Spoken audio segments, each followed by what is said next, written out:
Good morning students. Chapter 11 perimeter and area. Perimeter के बारे में भी आपने पढ़ा है और एरिया के बारे में पढ़ा है। अब इसमें न्यू स्टेटमेंट पढ़ेंगे आप। देखिए, if figure lying in a plane, जो प्लेन पर होगी वो क्या कहलाएगी? Plane figure. A plane figure made up of line segment और कर्व आर बोथ, या तो लाइन सेगमेंट से बनी हुई होगी या कर्व से, या दोनों से, लाइन सेगमेंट और कर्व दोनों से, is said to be a close curve. Close curve कहेंगे and it has no free end, उसका कोई भी फ्री एंड नहीं होगा। जैसे आपकी ये क्लोज फिगर है, ये क्लोज कर्व है, क्लोज फिगर जो होंगी वही क्लोज कर्व होंगी। तो ये क्लोज कर्व, ये भी क्लोज कर्व, ये not close curve because it's free point is given. Okay, अब चलिए, एक curve is called a simple curve. Simple curve क्या होती है? And it if it does not cross itself, तो ये होगी सिंपल कर्व। ये क्रॉस हो रही है, ये नॉट सिंपल। ठीक है, तो प्लेन फिगर, क्लोज कर्व, तीसरा आपका सिंपल कर्व। अब आता है rectilinear. A plane figure is called the rectilinear if it is made up of the line segment only. सिर्फ लाइन सेगमेंट से बनी फिगर को हम रेक्टिलिनियर कहते हैं। तो हम इसको रेक्टिलिनियर कह सकते हैं, इसको नहीं कहेंगे क्योंकि ये लाइन सेगमेंट से नहीं बनी हुई। ठीक है, a part of the plane close figure by a simple close figure is called the plane region. Plane होगा, पार्ट जो होगा वो प्लेन होगा और सिंपल क्लोज फिगर होगी तो उसको प्लेन रीजन कहेंगे। ठीक है, the magnitude of the plane reason is called the area. हमारा जो चैप्टर है वो एरिया और पेरीमीटर है। तो एरिया क्या होता है? Magnitude of a plane region. Magnitude का मतलब dimensions, length and breadth, and length of the boundary of the close figure.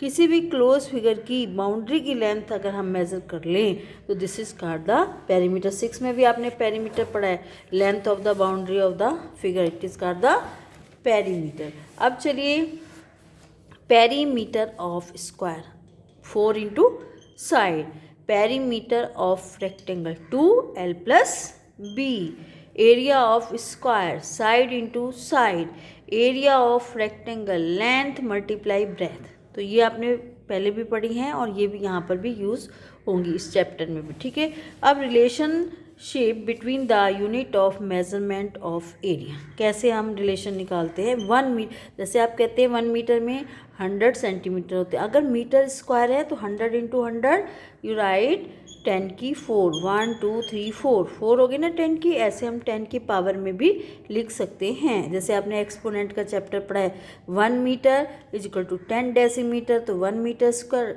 Is equal to क्या होगा? 10 इंटू 10 100 डेसीमीटर स्क्वायर। अब चलिए, 1 decimetre is equal to 10 centimetre, तो 10 इंटू 10 हो गया क्योंकि डेसीमीटर स्क्वायर है।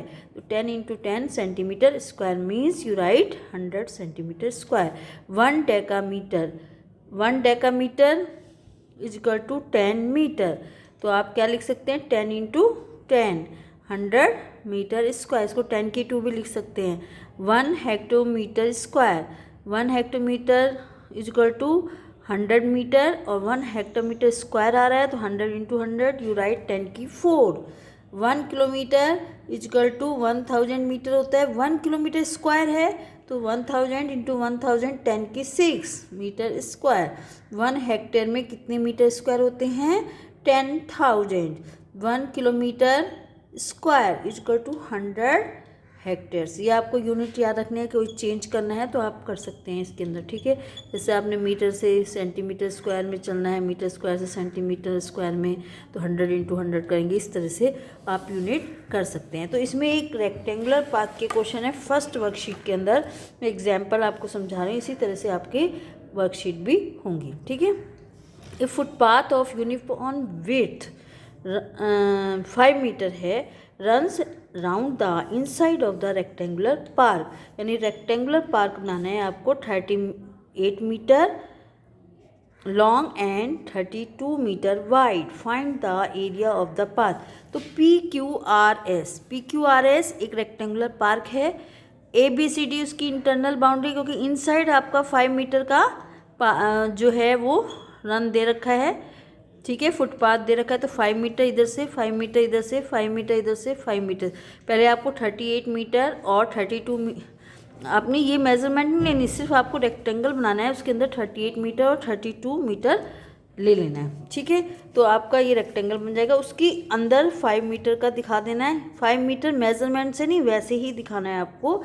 तो 5 मीटर का ये इंटरनल बाउंड्री हो जाएगी ABCD। अब लेंथ क्या है PQ 38 और ब्रेथ क्या है QR 32। तो एरिया ऑफ रेक्टेंगल क्या होगा, length multiply by breath, 38 into 32 आपका आ गया।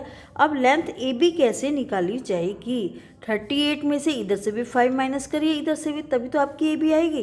तो 38 में से दो क्या माइनस करेंगे 10, 28।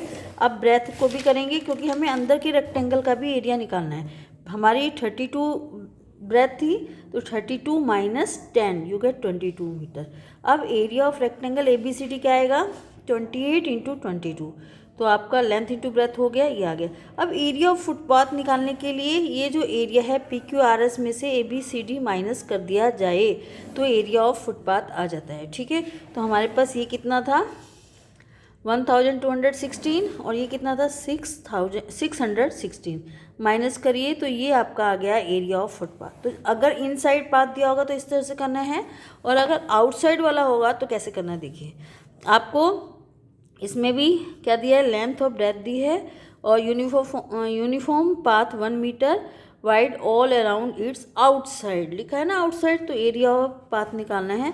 तो सबसे पहले आप क्या करेंगे, ये आपका PQRS ABCD ये आपका है। PQRS रेक्टेंगुलर गार्डन है और ABCD क्या है, इसकी एक्सटर्नल बाउंड्री 1 मीटर पर बनानी है आपको। यूनिफॉर्म जो विड्थ दे रखी है वो 1 मीटर दे रखी है, इधर से भी, इधर से चारों साइड से आपको लेना है। तो PQ कितना है 78 और QR कितना है 35। पहले तो आप PQRS का निकाल लीजिए।